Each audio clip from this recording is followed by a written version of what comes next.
All right.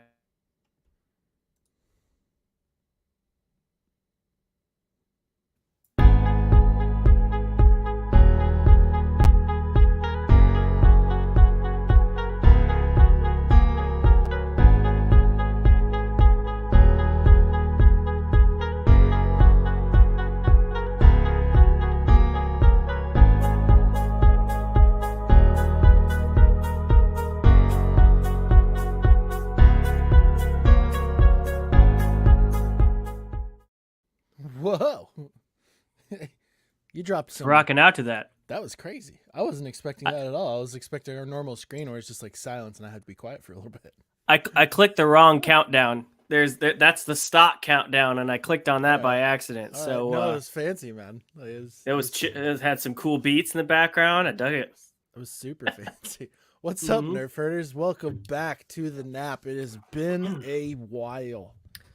It has, man, and it feels like a long while, especially with this fall. This fall has just been so freaking tiresome for so many reasons, and yeah, I feel Yeah, like I haven't seen you in forever.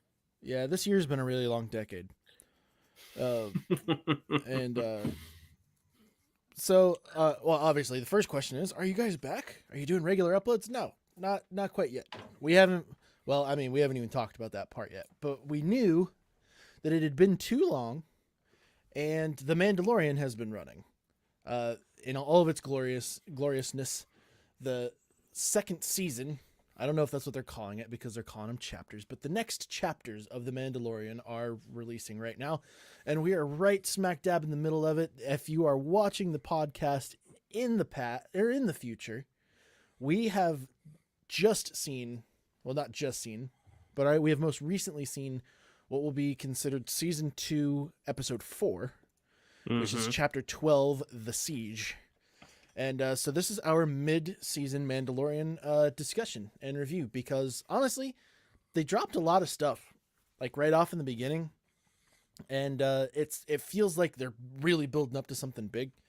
And it had been too long since me and Josh had talked to each other, so we decided we'd grace you guys all instead of doing it privately and like waiting to do a video where we go over the entire season. We were like, you know what?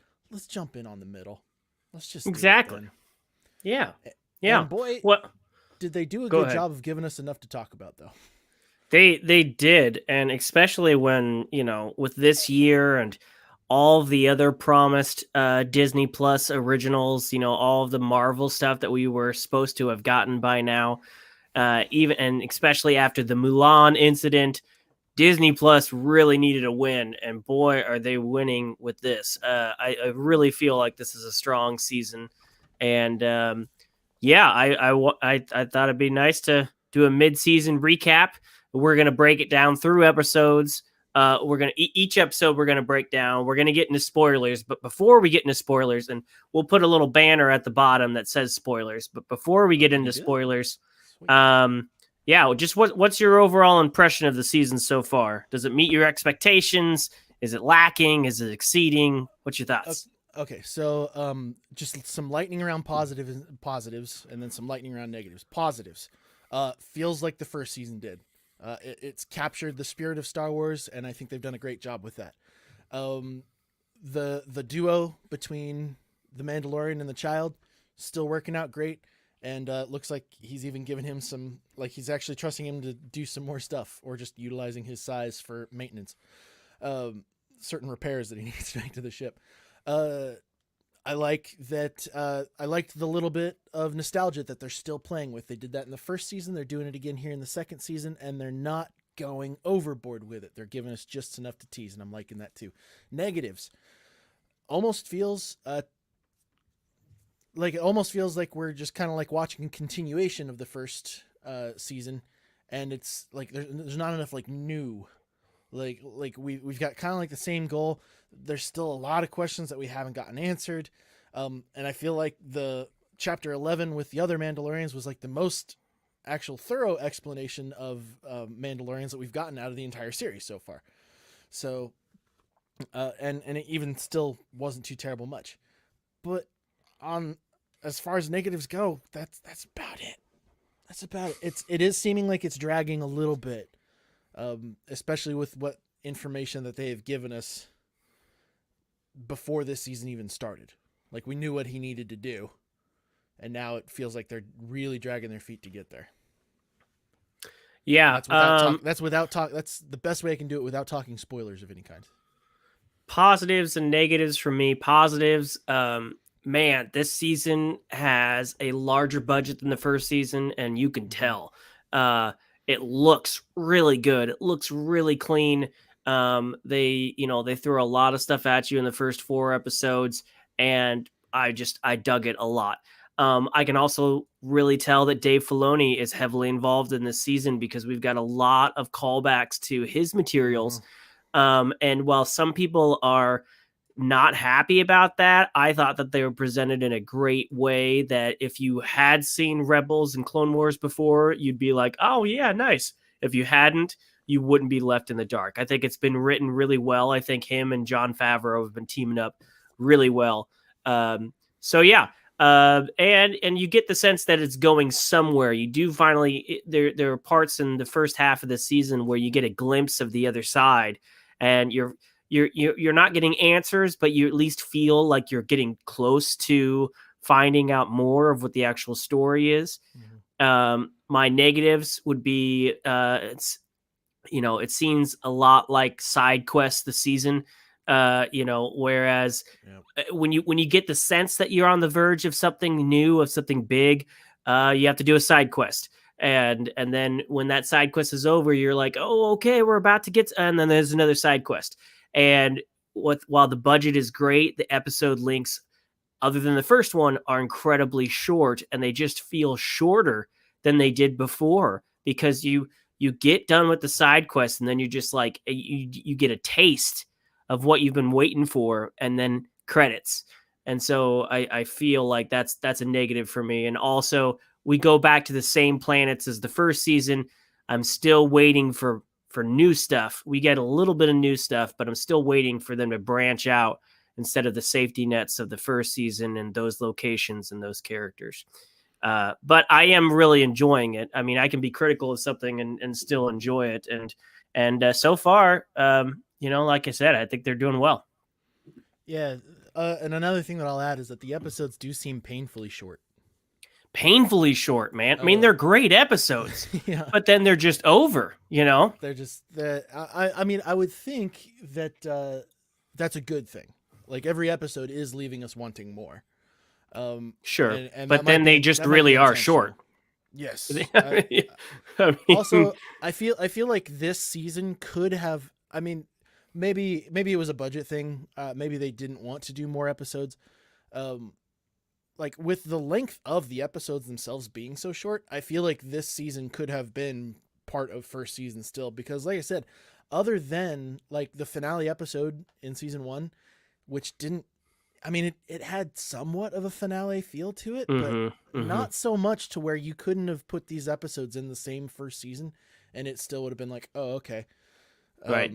That we're still in the first season here. We really haven't had like a crazy climactic moment. No. Well, and last time we talked, we went over season 2 of The Boys, and I felt like the first half of that season, while it was entertaining, it dragged on, and we didn't really make progress until the second half of the season. And then when that kicked off, it kicked off. Yeah, it was amazing. Whereas this show, even if they start that, I feel like the episodes are so short, I don't know how far I can expect them to get with only 4 more episodes that are likely going to be 20, 30 minutes, unless they beef up those run times towards the end, like they did with the first episode, which was, like an hour long. So we'll see. I don't know what the confirmed times are for the rest of the season, but I'm hoping that it's not as painfully short as it has been. Yeah, that's kind of that's kind of actually my main complaint so far, is that the episodes do feel so short. Yeah. But at least they're not like, they're so short and you feel like you were bored for that 20 minutes. I mean, I feel like I was enthralled by those 20 minutes, but they were short. But do you want to jump into the nitty gritty of it? Let's individual episodes. Let's all right, jump we're going to on put into this spoiler thing. The probably the closest thing to a to an insult to the fans actually occurred.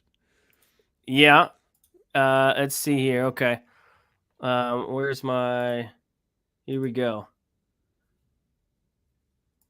Episode 1, or no, this would be episode 9 or chapter 9. Yeah, chapter 9, season 2, episode 1. What was this one called? You have the This titles was up in this front was of called the Marshal. So yeah, obviously this was something that a lot of fans were speculating about, even when the first series was announced. Was that it was going to be surrounding Boba Fett, and that those got dashed pretty quick. Those got put away reasonably fast. But the speculations came out again after this series was over, and they're like, okay, what are we going to do? Some teasers were laid out to where like they were hinting that Boba Fett might make an appearance, or they were just toying with people, which is actually classic Disney Marvel tactics. For sure. Where they want to mislead people. They don't want people to know a whole lot. So like, and honestly, I would have been happy either way. I'd been like, okay, they didn't include Boba Fett. That's fine, because he's already a badass. We're upset about how he was killed off in Return of the Jedi, but the damage the damage was done fucking a gajillion years ago. Not going to bother me if they don't include him. And if they did include him, they run the risk of pissing a lot of people off, which I think they struck a nice balance here, because we're introduced. First of all, they're going to Tatooine after the Mandalorian gets a tip that other Mandalorians have been sighted there. And he's like backtracing through to try and find Jedi, which it absolutely makes sense that he would have to like really search for them, because they've been in exile for however many years. Spanned, like, we're 5 years after the Empire ended, so we're 5 years roughly after the end of Return of the Jedi. However many years passed between there and the Purge. I mean, even at the beginning of Force Awakens, Jedi were thought to be a myth, and if Vader had had his way, he would have liked that. So they'd be really hard to track down. Really hard to track down. Unless you watched Rebels, in which case, I mean, you see them all the time. Sure.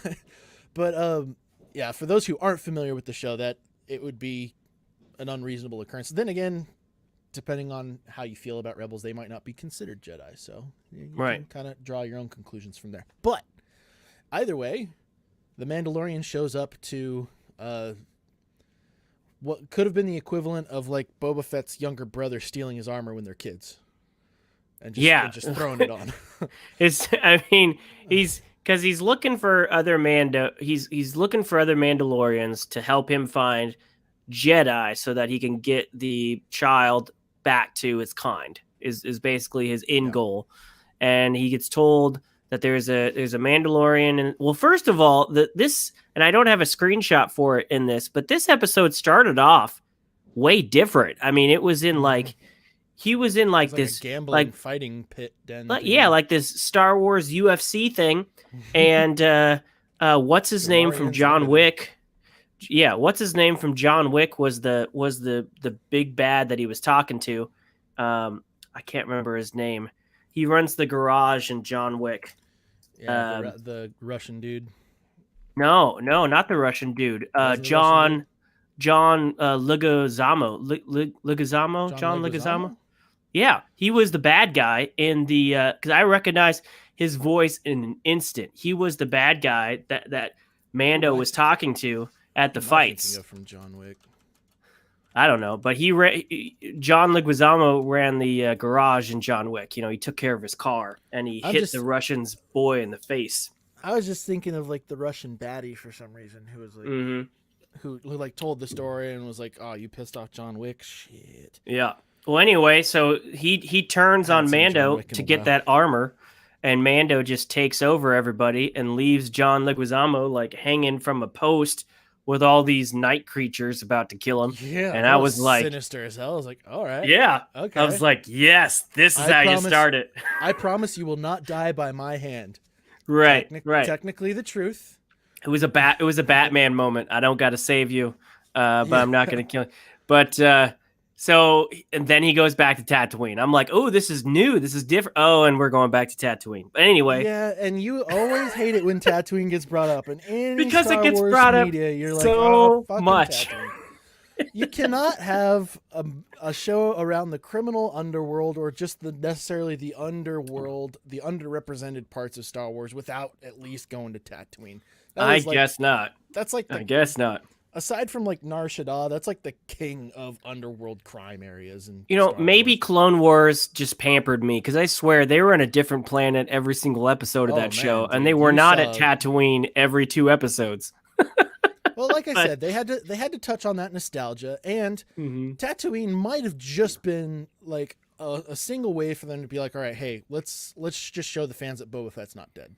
Sure, sure. Let's And just he do that. gets to this town, and yeah, there's a skinny, super skinny Boba Fett, who takes off his helmet, and immediately Mando's like, "That's not your armor."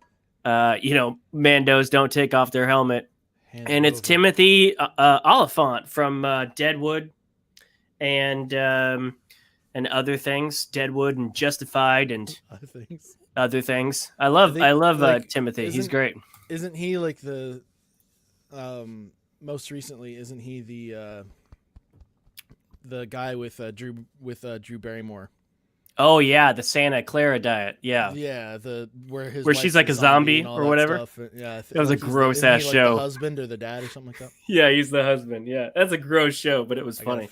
I gotta find his name on this thing here. I've got the episodes open in IMDb. Here he is. Yeah, The he's Oliphant. great. He's I've Oh, always he's liked in him. Fargo. Oh, is He's he? he's in the Fargo show. Oh, I haven't seen the last like couple seasons of Fargo, so I wouldn't know. I But he haven't was seen great any in of them, Deadwood, and but he was great that's in recent. Justified. So, Okay. but yeah, Well, so Cobb, he's wearing Cobb Boba Vanth. Fett's armor. Yeah, Cobb Vanth was his name, and just the way that they kind of did it, I'm just like, oh, you dicks, why'd you do it that way? But like how'd you get that armor? And just bought it off some Jawas. Mm-hmm. Over Well, how'd the into, Jawas get it? yeah, like I mean, you're supposed to like rot in a Sarlacc pit for like eternity, almost for like however long it's digest. Like they've got an incredibly slow digestive system, so you're just suffering in there forever. Apparently, it was only for a few minutes, but it kind of confirmed what we all thought. It was like Boba Fett's not gonna die just by like fall. Like he's not gonna. He's got a jetpack. He ain't dying falling into that thing. What we all Yeah, hoped. What we we all hoped. hoped. We all Um, knew. We Clearly, all the knew. writers of Return of the Jedi gave two shits about Boba Fett because they're like, oh yeah, that cool guy that we've been teasing ever since for a while now. Yeah, we're just gonna drop him off with that scream that's been used so many times in movies. What's that? The Wilhelm scream. The Wilhelm scream. We're Yeah. gonna put that on the screen. We're gonna throw him in a hole. Bye bye. Yeah. Yeah, it wasn't great, but we stick back to the Mandalorian's like creed. He's like, hey, if you're not a Mandalorian, you shouldn't have that armor. He wants it back. They strike a deal, and it turns into the first. He's about to side kill quest him of for the it. series. Yeah, he was. He was straight up ready to kill him for it. Yeah. Which isn't terribly surprising, but you'd think that there'd be like he'd want more information than that. But no, Sure. We get our first side quest of the new chapters, and they're like, okay, there's a crate dragon, which those of you deep in Star Wars lore know what a crate dragon is. They portrayed it a little bit differently than what it's been shown in some other areas, but they did a lot of good justice to these things. They're Mm-hmm. psychopaths. They didn't even mention the crate dragon Pearl, which is something that is actually found in those creatures that the Sand People actually really wanted, as well as like the meat and every. There was another resource that they mentioned at some point, but yeah, this town, which I know that this is another like callback to like another piece of media. It was an older movie, but it was kind of like the same concept. As far as like him coming to town needing help, but I got to do you this favor. It's the oldest tale in the book, but then we find out that this village and the Sand People had been clashing left and right. Mm-hmm. A whole bunch of trouble. We got a nice little backstory on Cobb Vanth, which gave us more information on his origin story than some of the other characters in the show. I know. Yeah. And yeah, they're like, okay, we need to work together to take out this crate dragon. And again, we see like a side of the Mandalorian that I really like, that he has this side of him to where if he sees somebody who's not a Mandalorian, who's wearing Mandalorian armor, he's ready to blow their head off like right away. But he doesn't want to kill everything. He doesn't want to kill unless he has to. Like there is that Sure. side to He it. And you has see that with these sand people here, to where he feels they're just kind of like a misrepresent or misunderstood tribe out in this desert.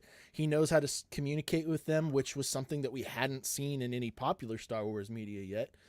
Like mhm. it was a new thing, and he's like, "Yeah, we're gonna work together to take these things out." And then that brought us to, I think, what was your main complaint about how they kill the thing.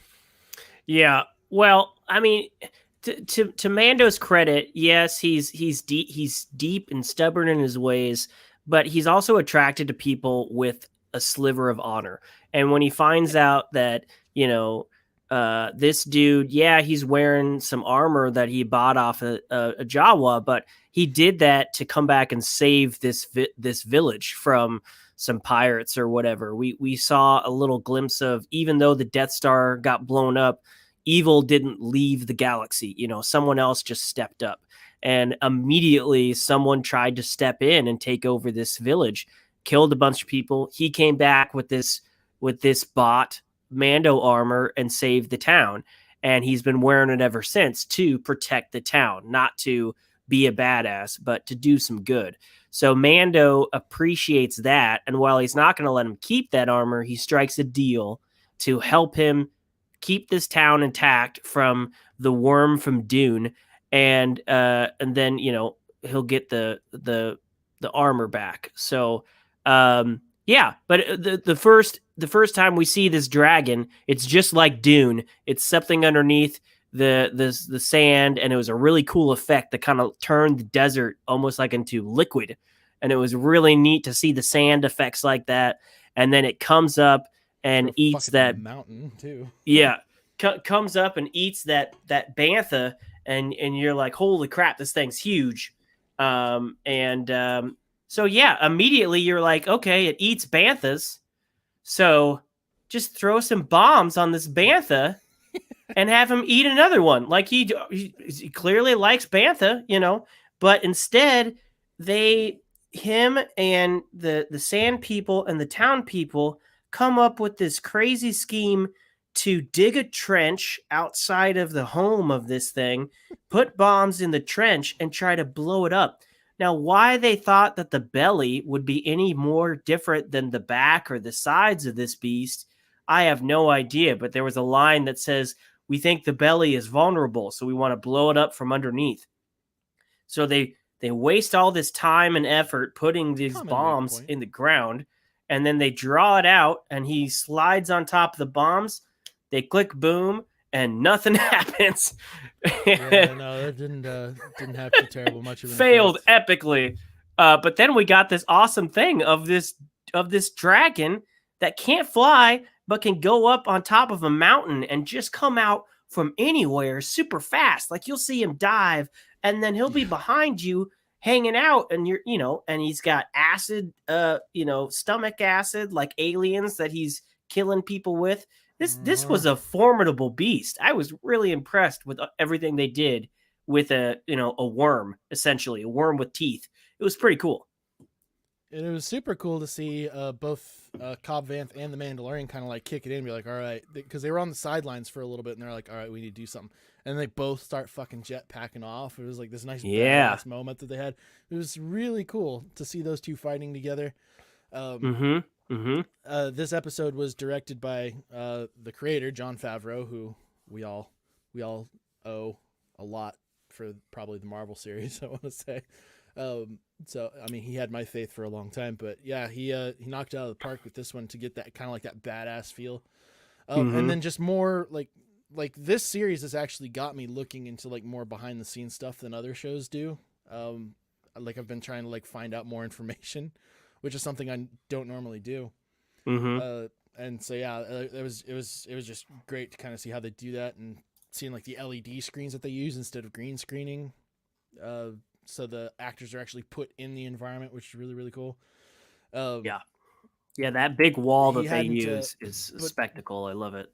it was interesting because Jon Favreau hadn't like directed any of the episodes in the series just yet. So Oh, he this was just was a showrunner. He hadn't done any of the first no, season. he was writing. Oh, okay. So yeah, he was. I think he was directing the Jungle Book through most of the first series. So I don't know if he had quite the time to do too Okay. terrible much more from there.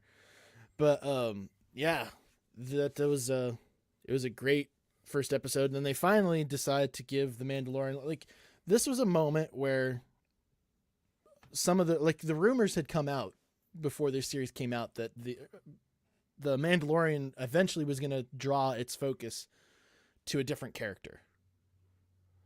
Like, do you remember that? Do you remember reading up on that? Yeah, there's a room, and it's still out there. And granted, we haven't And seen it's the still second just a season. rumor. We haven't seen Right. There's any a rumor confirmation of it that either. there's going to be a break in this season where it's going to be less about the Mandalorian and more about somebody else.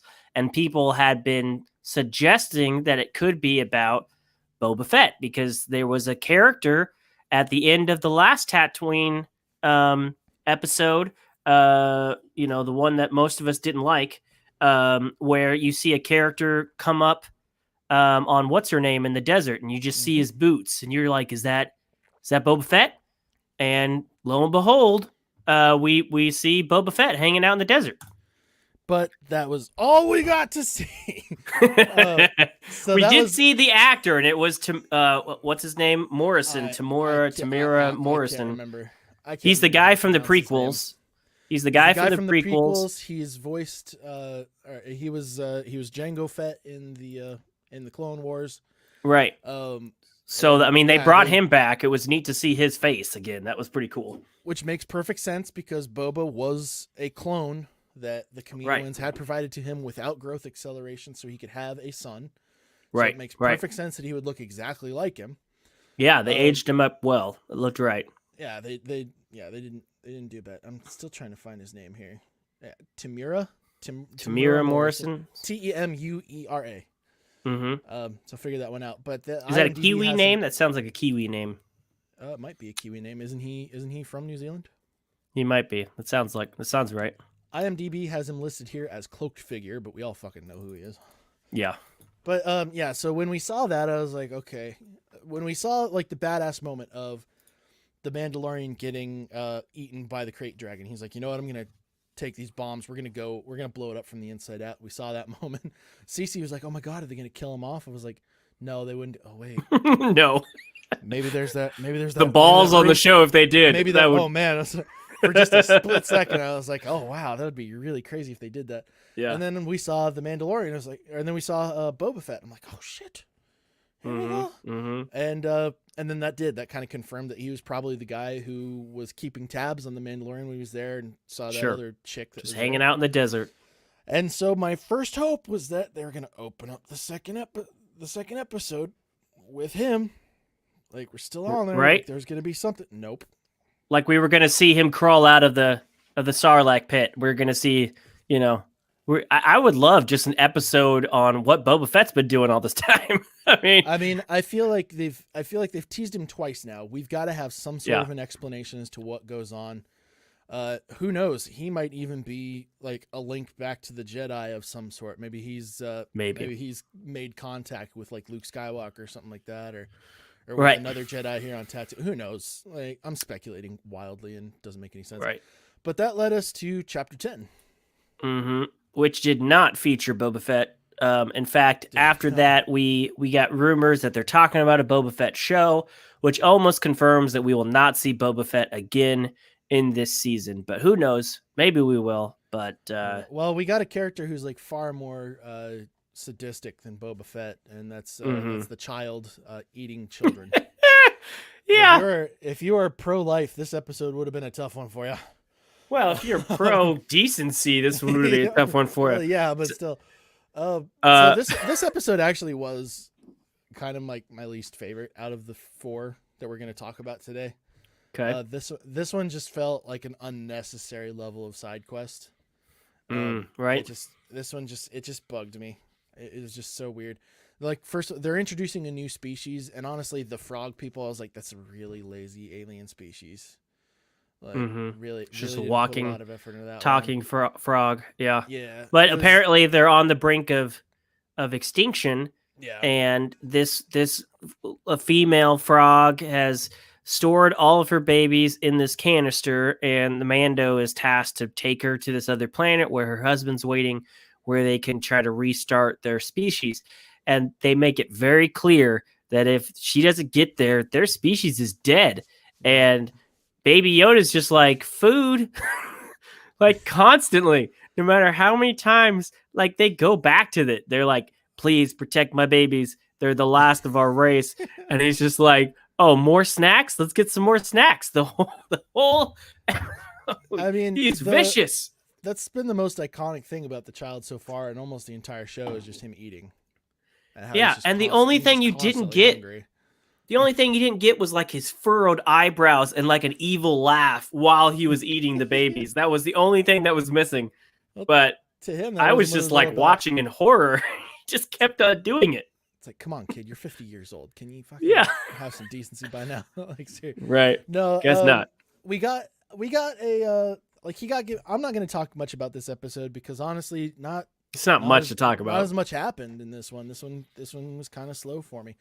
But he gets told, it's like, yeah, you can't travel through light speed or it'll kill the kids. So you got to go sublight, which is I think is what he called it. Which is convenient. Yeah. Like it's just like okay, so that's the restrictions of this episode. But and he's like, it's the only thing that's keeping me safe. And honestly, the first thought that I had was that, okay, he's going to come across other bounty hunters because, like, from what I remember, we still haven't gotten any like cancellation on the bounty on the child. Right. Right. And there was even a mention at some point where there were people after the Mandalorian. It was in the first episode, or the episode where right after the speeder gets destroyed. I can't remember. I think that was this episode. I can't remember if it was the last part of it was this episode. It was the first part of this one because he was coming back. He had the other Mando armor and all that. Right. And he just destroys those people, and those half of the crew seemed to know to get the child, and then the other one was just like, "I'll just take your jetpacks." Yeah, he said, "Get the child." Phrase that they used, so they're still hunting him. Right. Which we also learn in episode 4 that's still the case, and kind of why. But no, it wasn't more bounty hunters that he ends up encountering. It's the New Republic, which is kind of like another hint towards the power vacuum that's been created by the Empire being gone. Right. Which I like that. I like that that's something that's there, that they're establishing a New Republic, and that it's full of like former rebel pilots, which is what we get to see here with this first character who's had they mentioned his name yet? I don't think they'd even mentioned his name. Did he mention his name? Because IMDb here has him listed as Captain Carson Teva. He's played by Sun Hun Yi, Kim's Convenience guy. Yeah. But yeah, so we see that they're like, it's basically just him getting pulled over and being like, no, I don't want to do that. Show me your plates. Show me your ID. Yeah. I hope that's exactly what it was. It was a space like a space speed trap. Although he wasn't speeding, he was going under the speed limit. Well, yeah. So they busted him for not flying with his beacon on, I think, which is like some sort of identifier. Right. Basically, you don't got plates. Hey, you're not flying with plates. What's going on? And I will admit that we get like a really cool pilot, a really cool flight chase scene as we go through. Yeah, the whole cloud sequence was really slick. Him kind of like skidding across the ice and thinking that was going to work. When I thought that it was going to work, it was actually really cool, and then it didn't go, and then it didn't go so well according to plan because he ends up falling through the ice and on this ice planet, which I was about ready for them to say that it was Hoth. But I don't know if they ever mentioned a planet name for it. Right. I can't remember if they actually mentioned a planet that they landed on. I don't think they did. No. So if that's like the most homage that they pay to Hoth, fine, perfect. It's like he landed on an icy planet. That's all we need to know. We're done at that. Well, he busts up his ship bad. Yes. And he's like he's just like in an ice canyon trying to fix it. Meanwhile, Toad Lady is like, I'm gonna go find a bath randomly, and like just goes and conveniently finds a hot tub like 20 meters away, and I'm just gonna take my babies out and have a hot tub moment. So this is after, though, she's like trying to express the desperation that's there for her to save her children so bad that she like scrapped a droid that he Yeah, had down in his hold that is so you apparently could hear dangerous. That was English. like the only hint, and he Hmm. uses its translator. And then she expresses how important it is, and then she's like, "Okay, well, he's working on a ship. I'm just gonna go hop in this hot spring that's Hmm. just conveniently here." Which is like, okay, your level of urgency kind of like disappeared. Help him out, Right, like right. give some service. She kind And of that's chews his ass out. Like you were yeah. supposed to be like better than this. And she But only used meanwhile, the I'm gonna go droid for take a that bath. moment. Yeah, Like yeah. she should have like carried that droid with her because we had to listen to her frog talk again for the rest of the episode. And then Right. of course the child eats a spider egg, which was disgusting, but not terribly surprising. And I Yeah, think he's it like, was I like the can't eat this baby. I'm gonna eat this one over here. and I think it was like the first bit of CGI child that we've gotten at least in this season. Because so far it's been like the animatronic that they built for the show, Right, and right. then this one we actually got the CGI, and they did a good job of making it look good still.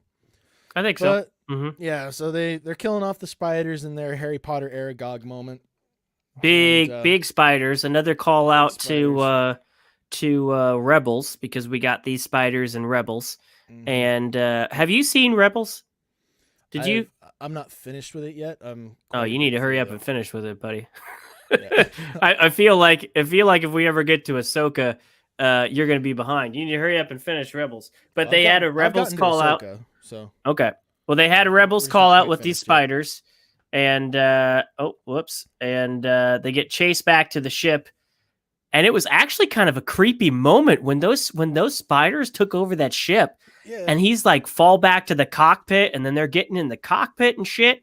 I was like, holy crap, they are just not stopping, and even the frog lady took out a gun and was clearly like, a hungry planet. right. And then you're like, okay, they're in the cockpit. Apparently he's fixed up the ship enough to get out of there. And then Mama Spider slams down on the Razor Crest, and you're like, damn, the thing's bigger than I thought it was. Cause it took that thing down. Yeah, It's like, nope, you ain't going nowhere. and then Ex Machina from the Rebel Cops once Yeah, again, X-Wing the New Machina. Republic. They come through, they blast their way out, and then they just say, "It's like, well, we're not going to help. You seem to be honorable, but we're not going to help you. Yeah, we're not We're gonna just not going arrest to you, but arrest we're you." not gonna help you either. Like, so you've done Yeah. nothing to acknowledge that. Whatever. Like he didn't shoot at you guys or anything like that. He didn't try and blow Right. you out of the sky. He was just like, "I'm just going to go away." And it's Right. like, and Right. he could have, and as we see the latest episode, he could absolutely outfly some people, blow them out of the sky. Oh, for And, sure, for and sure. that big ass ship, he could still pull it off. But And we yeah, did get another callback to Rebels because the other X-wing pilot was Dave Filoni yep, himself. yep. So he was, He only he had one was line, but right, but he was reprising his previous role from Rebels as Trapper Wolf. So this was actually another character from an animated property that Mhm. Dave Filoni is just popping these in as much as he can, which it's cool, whatever. It's not like we had a whole episode dedicated to Trapper Wolf. I kind of like that, like if you after know, if you, what's that? after the last 4 episodes of Clone Wars season 7, Mm-hmm. Filoni can do whatever the fuck he wants. He can do whatever he wants. All Correct. right. But what Okay. I'm saying is he's I'm not gonna give doing it to him. the point that it's alienating people that haven't seen his shows. No. It's a nod to the people that have, but it's not like taking you out of the story, and which I appreciate. But yeah, they're like, "Hey, we saved your life. We're not going to help you out, but you look capable." And they just fly off, and we see the ship, the Razor Crest crest link like limping across space to its destination planet. And that's how we end the second Yeah. episode. Which leads us to more Clone Wars callbacks. Mm-hmm. In a great way. Big actually. ones in this one. Yeah, I was super stoked for this part because like as soon as they said as soon as it showed the heiress at the beginning of the episode, I was like, oh shit. Okay. Mm-hmm. So the last season I was actually not happy with the episode that Bryce Dallas Howard directed. Yeah, neither was I. I thought it was didn't not hit me good. too well. And then Nope. and then she really she really was like, all right, I'm gonna step it up for That's this not one, better. and she crushed it.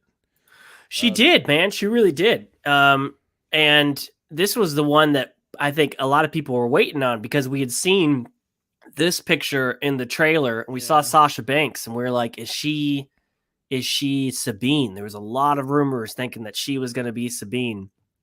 And that didn't turn out to be the case, but we got something even Sabine's better. dead, so that What? was Sabine died in Clone Wars. No, Sabine from Rebels. Sabine from Rebels. Oh, Sabine from not Sabine. Yeah. What was Obi-Wan's chick's name? Oh, I know Not who you're Sabine. talking about. Bo-Katan's sister is who you're talking about. Yeah, wasn't her name started with an S or some kind of? Yeah, I don't know it, but Sabine was the Mando. We Oh, just hey, watched what's that up? show. I know I did. I forgot it already. What's up, buddy? How you doing? Do you remember Kong's R Us? There, he did my Star Wars Satine. cabinet, which Satine. That's who you're talking about. Satine. My Star Wars Sabine arcade Satine. cabinet, which I love so much still. Indeed. What's up, buddy? I still need to fill out my stuff to get that one. No, I remember when we watched the trailer and I thought that was Ahsoka. I was like, oh shit, I just saw orange. Oh yeah, right. Flash across the screen for a little bit. I was like, oh shit, there she is. But no. So this was him arriving on the planet where the frog lady could actually get to, like getting that done, and then being forced to actually stick around for a bit because his ship was trashed. Had a pretty hilarious ending, landing. A tragic landing. Not I thought he had landing nailed on it the there dock. for a second. They were doing the whole, you're coming in too hot, man. He's like, I can't help it. And then it's like perfect. And you're like, man, you are the best pilot in the galaxy. And then engine cuts off. And I love that he had to get AAA'd out of the water and all. He did with that repurposed AT-AT. That was pretty badass. That was awesome. It was great to see like another another world.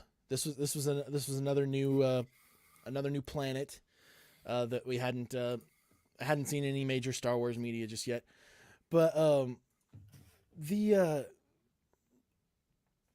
it was really good to see the contrast. Like I'm skipping forward an awful lot, obviously, but as soon as he's introduced to the Mandalorians, which come in to save him after these dickhead fishermen are like trick him into this pit in order to kill him and steal his He gets armor. in a bad situation. Yeah, He's he like does. underwater, under a cage. They've got him like dead to rights. Yeah. And leaves the child with the worst people you could have left the child with, because I don't know if she was aware that her eggs were being eaten by that kid.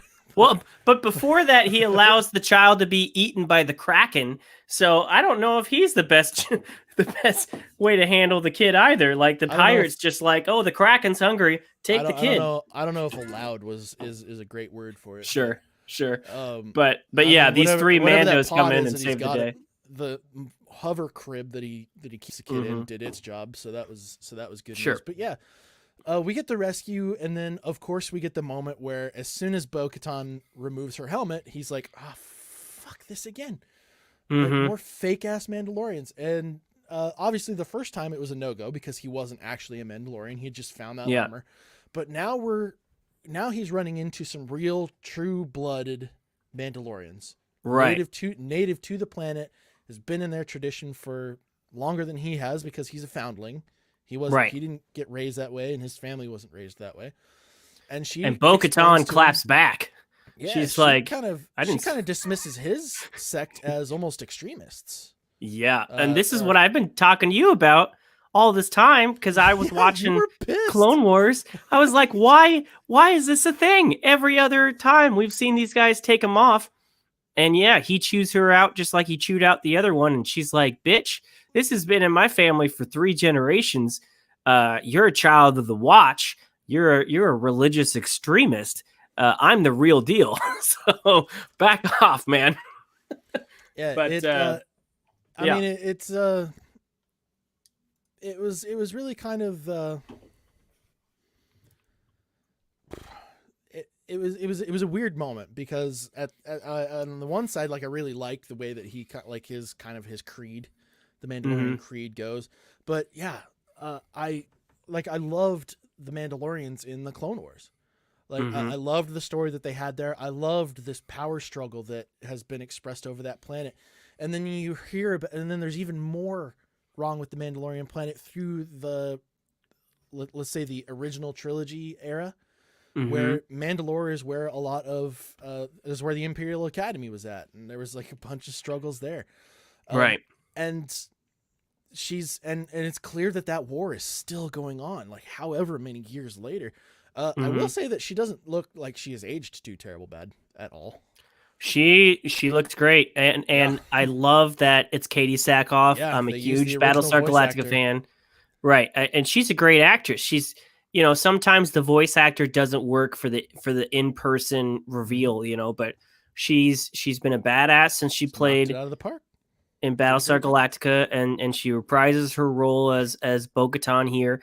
And I didn't expect her, and I should have, because we saw the dark saber in the enemy hands at the end of the first season, Hmm. and She that was the used to last to be have it. hers. Yeah, she used to have it, and that's how she ruled Mandalore. And then we saw the shit go down at the end of Clone Wars on Mandalore, and now we see that she's trying to get that back so that she can return her people and her planet to the way it used to be. And I really liked that. I'm like, oh my gosh, I didn't know that I wanted this as much as I do now, seeing her in person, and she's a badass, and she knows how to act. I mean, she looks good in animation form, and she looks great in real form. They got her armor down. They got like Hmm. the graffiti on her helmet down. She's got the tone of her character. I mean, they just did this all really super well, and I was so impressed. Yeah, I was. I Yeah, I agree. was. Starbucks rocks. Starbucks rules, not Starbucks rocks. Starbuck from Battlestar Galactica rules. Yes, she was awesome. It was really cool to have that throwback and have it be like not like super in your face. Like it Right, was like this makes sense. He's looking for more Mandalorians. He's led to believe that there's some on this planet. And sure enough, it makes absolute sense. And they're running Imperial lines. Like they're right. running Imperial cargo lines and they're trying to disrupt all that because they're still fighting with these people. Yeah, So it's just it's a never ending war for her and for them and for a struggle for her own homeland.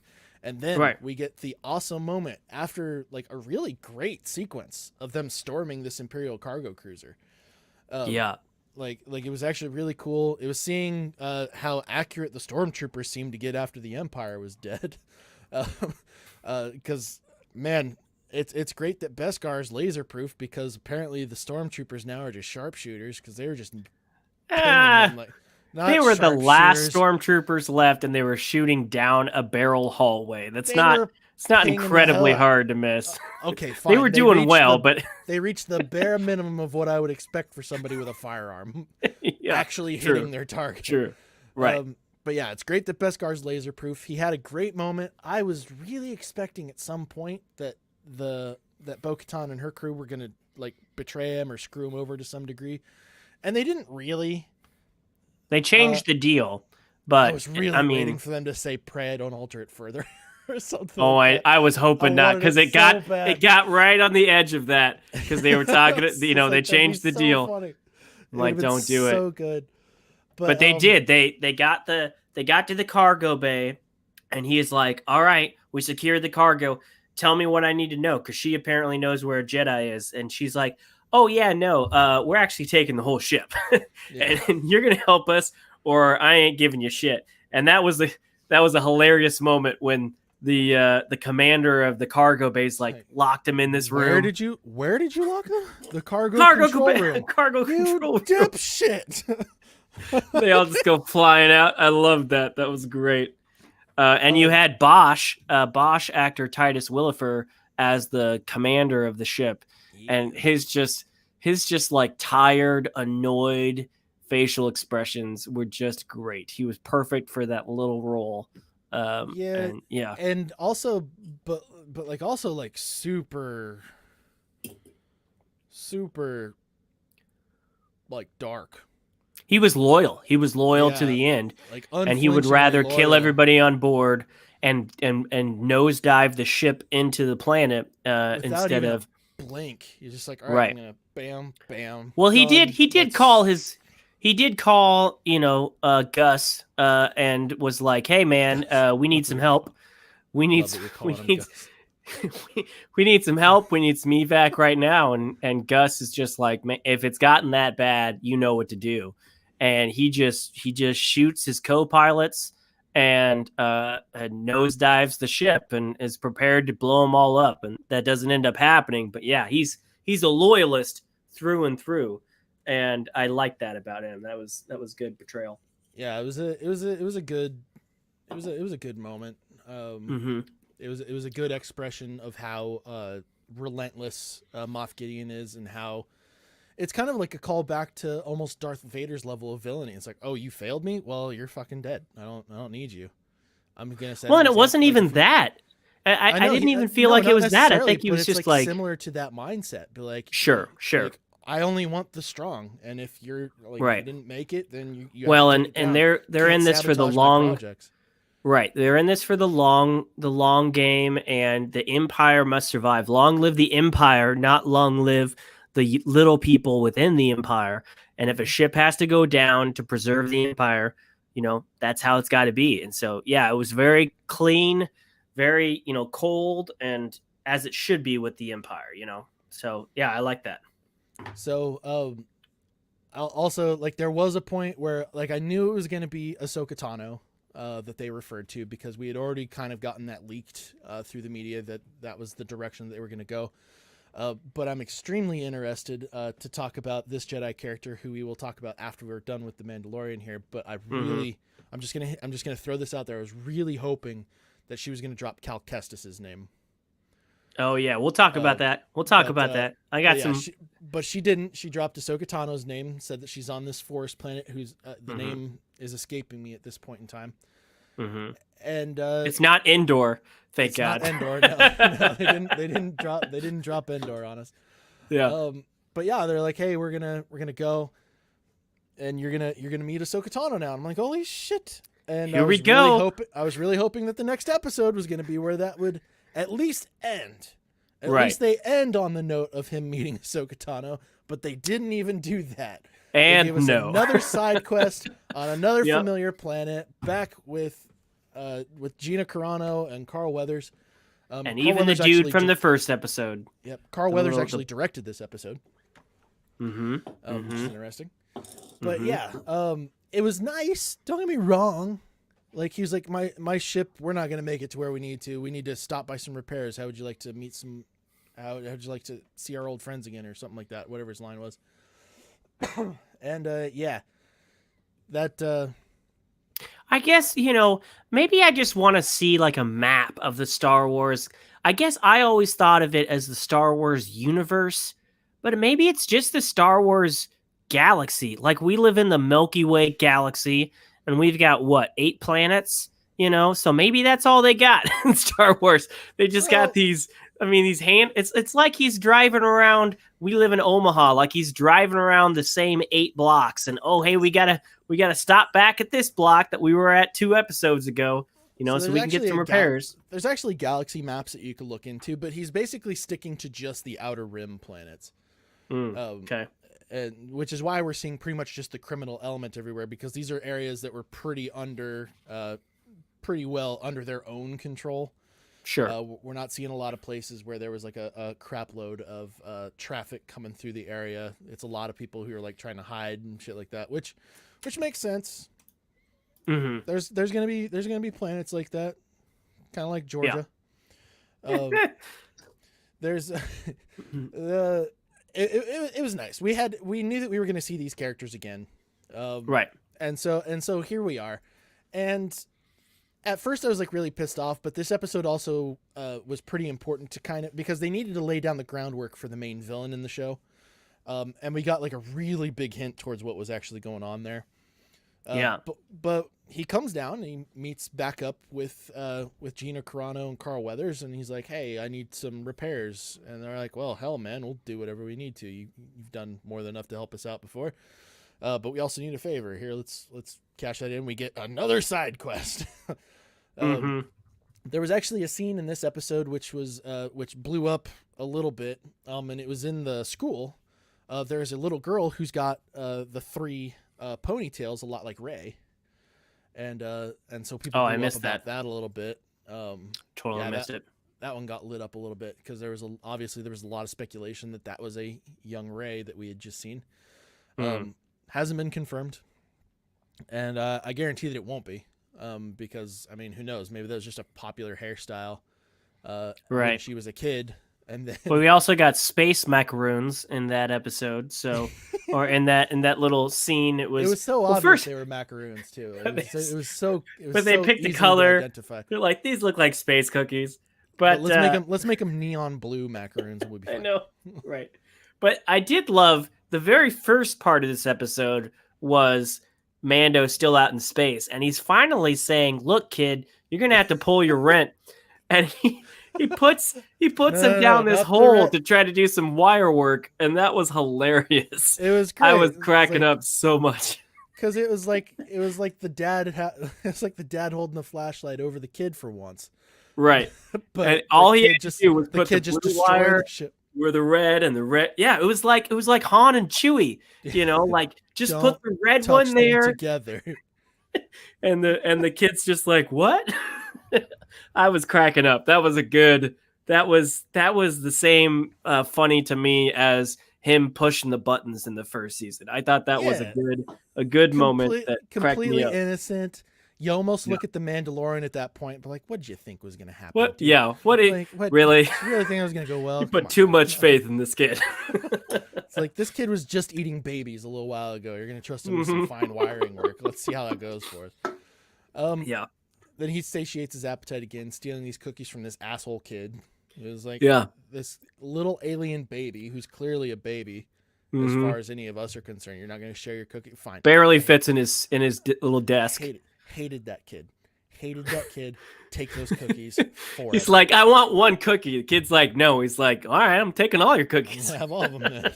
I'm gonna have them on And the then he roller takes coaster them ride through I'm the going rest on of the later. episode. The whole rest of the episode, he has those cookies with him. Yeah. Apparently he's a slow eater when it's When he wants to enjoy the delicacies of macaroons. Yeah. Again, this is another episode where I was like, again, I was kind of like annoyed with the pacing because we're still like we learned about his main quest like 5 episodes ago, Right. and we're halfway into the new season and we're still not there yet. It's like, what are you guys doing? Mm-hmm. Like, Mm-hmm. and again for like a half hour left, but we get introduced to characters that we know again. Takes them to the facility that they believe was abandoned ish. Yeah, they're like, it's just got a skeleton crew. It's an old Yeah. base. We Not just much want to there. get We're rid just of gonna run it it so out. we can we can rid the whole planet of the Imperial stain, and we can move on from this. Mhm. And then turns out, nope, it wasn't abandoned. It wasn't an old base. It was an active laboratory, Mhm. and they just didn't want anybody knowing about it. And it took them 12 episodes to explain like kind of what they wanted with the child. Like, Correct. we finally got to that point, and We got to see that doctor from Yeah. from the first season talking about using the source blood and whatnot. We get a Yeah. holodeck communication recording where the original doctor, who also seemed like, honestly, he just seemed like kind of an ambitious scientist, who just was like, hey, the Empire's got funding. This is who I'm working for. Right. Or Moff Gideon has his balls in a vice and nothing that he can do about it. But Probably both. Probably Yeah. both. But he mentions M count, and the first thing that dinged into my head was the Mandalorian count. Midichlorian count. It was the other M word. Yeah. The other M word. Which was midichlorian fine. I count thought that of was the interesting blood. that they said M count instead of midichlorians. Like, Yeah. we don't want the stain of the prequels, but we're still going to reference it. We're just going to call it M count now. So what this started giving me was kind of like those old Indiana Jones vibes, where we're dealing with Nazis who are dealing with like occult level stuff, because in this particular part of the Star Wars universe, the Jedi would easily be considered kind of an occult Sorcerers. occult genre. Sure. Like we're dealing with some magic. We're dealing with stuff that isn't scientific, but they've Right. got as much of a scientific spin on it as they can. And it's Right. like they want the child's blood to submit to donors. But that was all that Hmm. we knew at the time, is that it was for donors. Or I don't remember if they had mentioned multiple donors at the time. But anyway, they overly successfully, in my opinion, sabotage and destroy the space. Escape Yeah. from TIE fighters that, honestly, with the locking technology that's available and that we've seen, I cannot believe that these things could not shoot that thing down. I was expecting a character death in that moment, but they got away from it way too easily. And then they get They out got into the away from open. all of these land speeders, Yeah. which I loved how they can't shoot, they can't even drive because, the one dude like got some Oh, cool air when he it was was going down so the mountain cool. and then It was crashed so into his cool, and then fellow they dude. threw it all away. It was Then he such an crashed awesome into his other sequence. dude. It's like I he was like, couldn't even get down the hill, man. I was like, come on, let's get some badass stormtroopers finally. And Right. we did get a But then you couple, got the but they TIE get blown fighters, up. which I love. I love seeing TIE fighters like lifting off. It's just a cool, Yeah, thing to watch. I love the unfurling wings or the Right. wings like And locking even back the into place. TIE fighters can't shoot this log of a land transport thing down, which is just this fat, wide log that hovers, and they can't shoot it down. And it's just like, man, I mean, are you guys just that bad, or the main characters have just that good of luck? It's Yeah, probably a mix of both. that's where But it's getting frustrating, because we've seen so much Star Wars media over this time, and we haven't seen nearly enough of the Empire actually showing why they're the dominant, or why they sure, were so dominant in the area. It's getting to a point where it's just getting they're just an embarrassment. It's like, how in the right, hell did you guys take control? How right, did this happen? And that's what I'm saying. exactly. They overly successfully got away with everything that they were doing. They blew up the lab. They Yeah. dealt with all of that. Like, I get it. You've got smart people in charge, but Yeah. if the smart people are leading an army of idiots, the idiots are going to ruin the smart people's plans. So at some point, you do got to ask what you just said. How did they get this far, and what keeps them afloat? And how many of them are we still dealing with clones who are like highly trained and like bred for just Yeah. this purpose? It's like, I don't When do know we if we get ever into got. the Finn era? Yeah. Yeah. It's like how long. I mean, I know that the Imperial Academy was active like pretty much right away with the new Empire, because they weren't doing more clones, but Hmm. or they weren't doing them on the mass scale, but like, so I know there's regular non-clones in there, but like still, it's Hmm. like, how is this happening? Is it because Well, they're is stretched that too is thin? that the excuse? Is that the excuse that they just never mentioned? Was that the clones were efficient war fighting stormtroopers, but then from Luke on, the stormtroopers were no longer clones, and so they were just regular guys that aren't that great and aren't that accurate as the war machines that the clones used to be? So I mean, that's part of my assumption. I don't. I need to look back into it. I remember reading up on it at one point. Yeah. At I some don't think at they ever some. actually said it, but that kind of makes sense. I also don't know how much of the stuff that I used to read is still canon, because a lot of stuff that I read Right. was made before Disney took over, and so how Right. much of that are they actually still going with? I don't know. Mhm. I know that in some of the media that I've read, the clone program was terminated. Kind of. It's been a while, but Yeah. the clone Of program course. was terminated in favor of having. I think it had something to do with having more non-clones, people who like were connected to more people, Mhm. become involved in the Empire, instead of having these nameless, faceless troops Sure. be the ones handling everything. Sure. But again, I don't think that particular media is canon. I read it online. I don't know if it was an excerpt out of a book or a piece of fan fiction. I don't know. Yeah.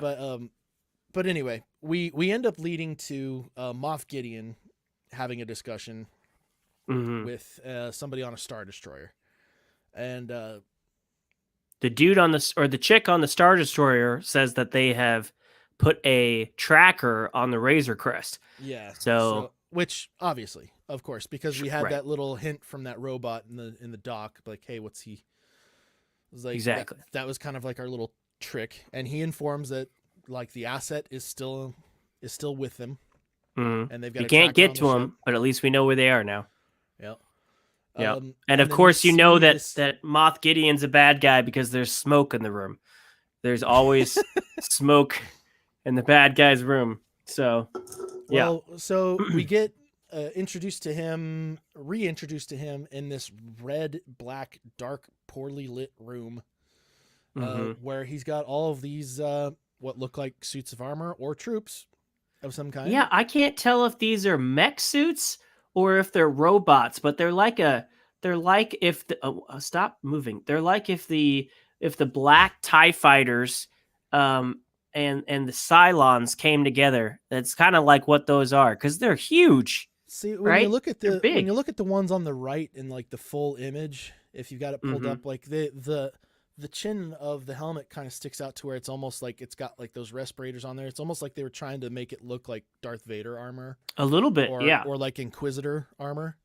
Yeah. Um, which so it's clear that he's trying to create force sensitive clones based off of what we learned from the audio transmission, him trying to take the child and use his blood. Okay, but here's what I'm gonna say. It's clear to you and me that that's what he's doing, but this episode in particular, dropping these two bombs, the thing at the end and then the thing with the laboratory. This episode was way too short. We needed Yeah. the average viewer needed a couple more minutes on both of these scenes to take in the impact. Because, man, they were in and out of that base in minutes. And, I mean, you barely got a chance to look at this, let alone hear them talk about it. And there's that rule of three that if you don't mention something new 3 times, the audience member will likely not pick up on it. And they just sped through this, and then they dropped this on the end. And it was just like, to some people, it was like, oh, we're finally getting something. To the average viewer, it was just on screen and off screen so quickly that it Yeah. didn't really hold a lot of prominence. I felt like they could have held on this a little longer, stretched out the episode just a tiny bit more to clarify some things. This is definitely where the show's very short runtime and short episode count is probably going to bite them in the ass, because it's all like they're trying really hard. They're either trying really hard to avoid exposition, Sure. and only doing it in really small areas, at which point you are really only catering to hardcore Star Wars fans, or they have a very long, like they have a very high season count that they're going to be going for, and this particular studio is being like, all right, Disney, we're going to make it so the fans always want more out of this show. Always. Yeah, but that's going to exhaust It's going to dry up the real newcomers quick. real quick. Yeah, if we don't get some move, I mean, this show can go on forever. I want to see 7, 8, 9 seasons of this show. But if we have to wait till the 5th or 6th season for it to get somewhere, it's going to lose people. So I'm a big proponent of them going for just 3 seasons, but it's clear by this point in time, I would be unsatisfied with what they produce with only 3 seasons now. Yeah. Because we're halfway through season 2 and we still haven't gotten the moment that, like, because they're playing this off as an episodic series, like almost as if it doesn't have seasons, which is why they're calling it chapters 9, 10, 11, 12. Like they're picking exactly right back off where they left off. They left us wide open in the end of the first season, so it's like this is just continuing on. But if we only get 8 episodes a year, which barely makes up 4 to 5 hours worth of content, that's just not going to fly. And that's you gotta, generous estimate considering the current global climate right now. Right. Like, So we don't know when we could get a season 3. So like they're playing in dangerous territory at this point, and I'm legitimately concerned for how they're going to go. These next, I mean, then again, we've seen what Dave Filoni can do with 4 episodes of a show. Yes. And at the same he time, is writing we also and directing a single episode, or at least one episode out of the show. I know that that has been confirmed. It's probably going to be. And we know that Jon Favreau knows what he's doing. I just can't see him drop, because he is the showrunner overall, and I just can't see him dropping the ball with the end of this season. I feel like if this season doesn't give us something in the next 4 episodes, it's going to piss a lot of people off. And while it might be a slow start, at least it's a pretty start because no one's arguing that these episodes didn't look great and that they were great moments. They And just well want made. a little more. They're very well made. So I feel like we're on the cusp of something big, and I really want that payoff, and if we get 4 episodes of badass with some Ahsoka, I'm all for it, man. I mean, I'll It'd be bite my words right now if 4 episodes later this turns out to be the best season of the show, So I I'm I I'm I'm expect ready that for that. I expect that the next episode will be us finally getting to meet Ahsoka. Her Oh, if it first isn't, jeez. her first live action appearance in the Star Wars universe. Yeah. Um, it's and that's gonna be great. And it's not gonna be long after they meet that we discover what's actually happening because we've got a tracker on his ship and he has just led them to this area. Um, Other characters from the Filoni universe that we're expecting to see. Um, Man, I feel like Ahsoka will be the main one. Maybe some throwaways. But I feel like we've gotten enough to where I just want a solid Ahsoka. I don't want them to drop the ball on Ahsoka. I don't need them to give me any more either. I wouldn't be surprised. So kind of like how they did the first season where we saw characters from the first few episodes kind of show up in the last few. Hmm. I imagine we'll see Bo-Katan again. Oh yeah, they definitely set her up for more, Yeah, especially since she knows she knows that Moff Ahsoka. Gideon has the dark saber now too. Yeah, the Um, only thing I would love is if Sabine does show up by the end of this show because, she hung out with Ahsoka and Rebels. So I mean, you could pull from that, and another Mandalorian. right? So, Well, she's not um, Mandalorian. I can't remember. Is she? She's actually from Mandalore, isn't she? she is, yeah, Sabine. Yeah. she's Okay. she's one, she's like royal family there, yeah. Yeah. I was like, fuck, that's gonna really, Hmm. which is why they called her Sabine, but still. Um, Right. yeah. I was like, I've been off on my guesses and memory more than once in this episode. So, It's all um, good. I would I'm like to excited for see. Ahsoka. I really want if I would hate that this tracker thing is another obstacle. Like they don't get to Ahsoka in the next episode. Like just get Yeah. there, man, and then throw some obstacles in your way. Just get there. I would like to see Boba Fett come back because now, not only has he seen another Mandalorian, he also knows where his armor is. And it'd be Yeah, but like didn't he it's a already know? reach. Like It's a it seems like well, this dude's been wearing his armor for a while, and it also seems like he's been hanging out on the desert for a while. I mean, I would think Boba Fett would have hunted down the Sand People and been like, "Bitch, where's my armor?" I I'm mean, I'm a I'm little lost wondering. on the time, but it seems like he's been out in the desert for a long time. If he's still there, We're talking an uncharted town sure, on Tatooine. sure, Took him a little while to figure out where that was at. Jawas like it wasn't a given right away that maybe it wasn't a given right away that the Jawas had his armor. Finally tracked it down to the area, and then he sees the same Mandalorian piling it off with the damn thing. I guess. So But how long is this? I'll admit that it's a reach, but like How long is this supposed to be from Return of the Jedi? I forgot. It's in the it's first at least a season he couple said years. in the first season he said that it had been 5 years since the Empire was gone. Now So he's been hanging out in the desert for 5 years. who knows That's how long uh, afterwards. So it might be longer than 5 years, but yeah, he's been sure. on Tatooine in the desert for at least 5 years. I mean, I didn't realize it was that big of a planet, but maybe he was just like, Well, it's all maybe it desert. was I mean, like shit, man. he was in a coma for 4 years, and then he was just, I don't know. Like I said, I want to see a Boba Fett recap, and I don't think we're seeing him again in this season. I think that was a one off. I think that was a tease to see if they could get enough to give him his own show, which I've heard rumors about. That's I don't fair. expect to see him again. Like I'd love to like I see said, the it was a show. reach. It was a reach. But like, But uh, if we get a Boba Fett show out of that, hell yeah. I want to see a I Boba don't Fett know show. that I don't know that I'd want it at this point. Almost too much time has gone by, and it'd be another show around a Mandalorian who's now Sure. like trying to like get get his groove back. Like I don't know if that's Yeah. I don't know how into that I would be. Oh, one more thing about the 4th episode. We got to see how Mando eats in front of the Yeah, child. just Like kind of even in lifts front of the his little child, he's visor just like thingy a little bit. he's got like that pressurized helmet. He lifts it up, takes a drink, puts it down. Lifts it up, takes a drink, puts it down. So Horribly frustrating. I would hate. I feel bad for Pedro because all these other Mando actors are just like, yeah, helmets off and never seen. I feel like it was almost a joke towards like the political climate around wearing masks right now. I'm like, what are you gonna do? You go to a restaurant, you want to eat and wear a mask at the same time?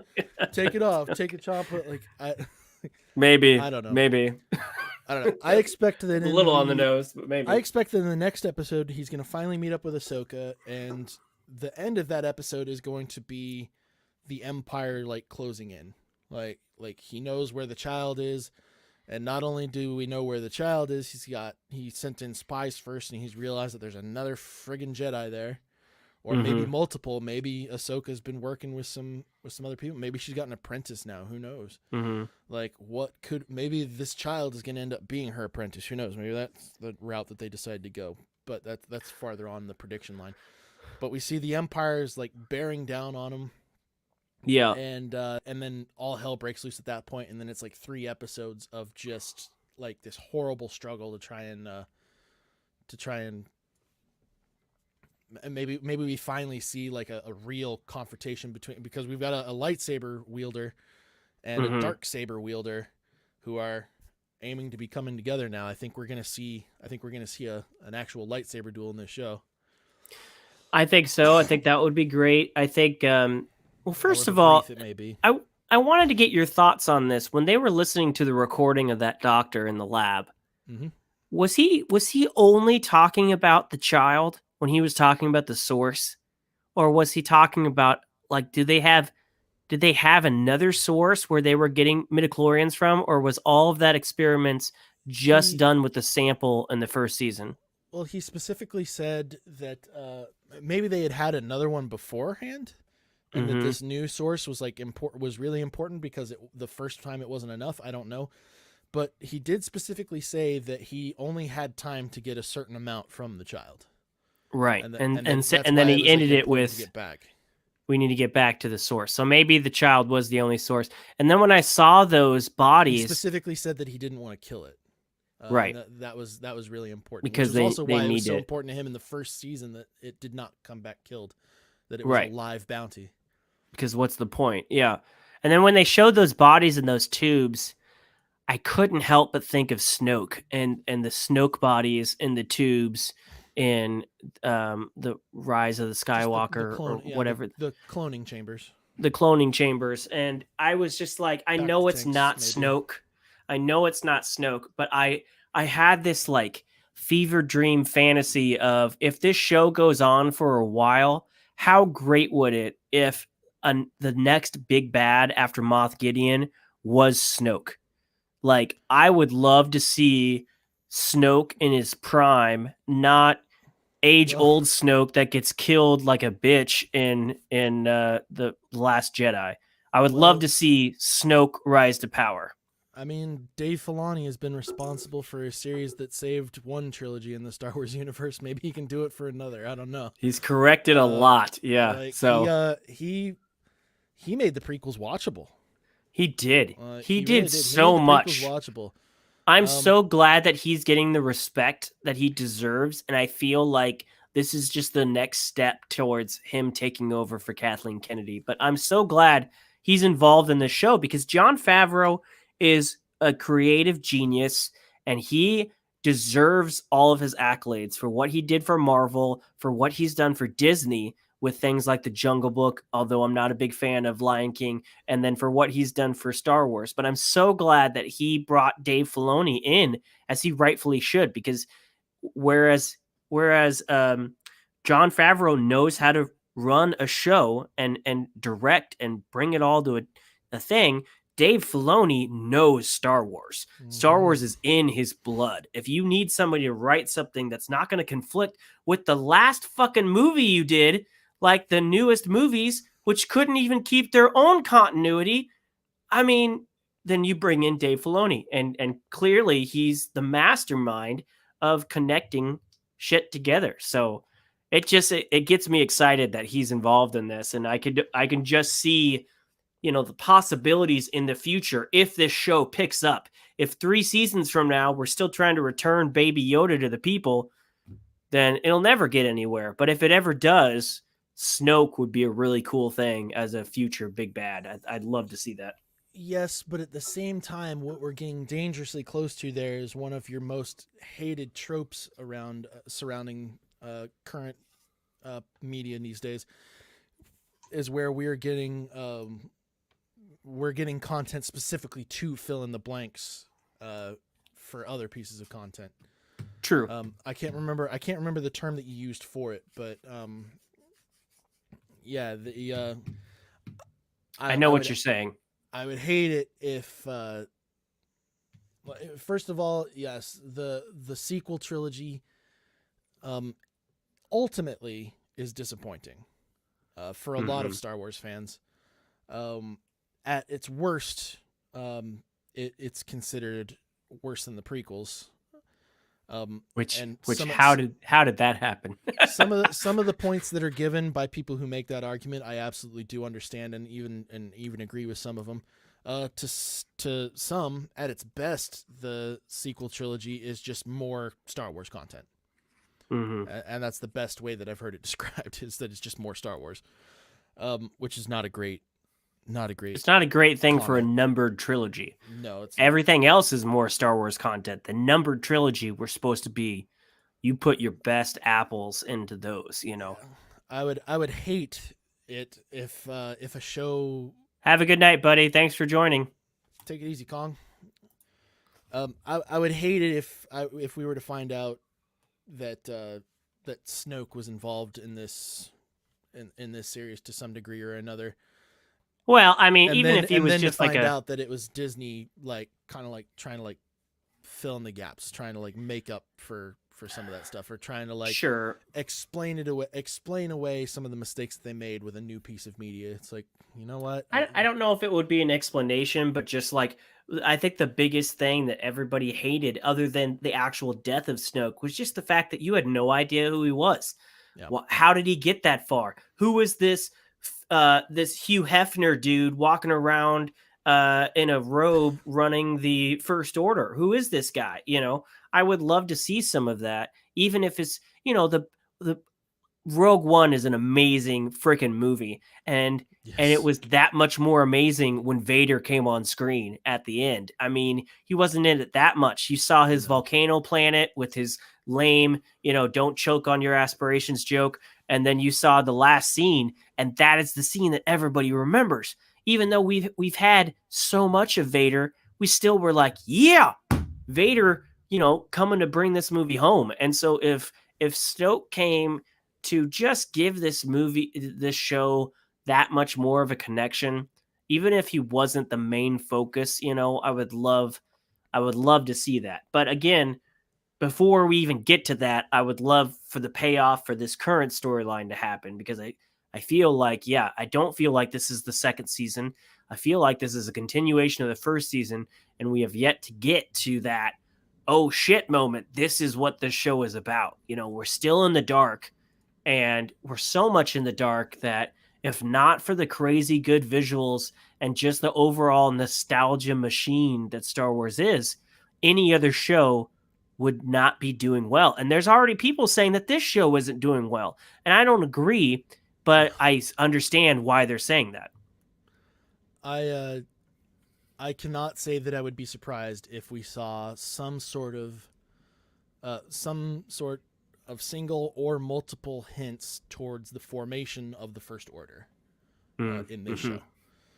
Sure. That would not surprise me, and having Snoke be a big part of that would not be terribly surprising, especially considering we have Ahsoka, who would absolutely sense a dark power like that. Given the amount of time that she's been on her own since Rebels, to kind of contemplate the Force and do what Jedi do.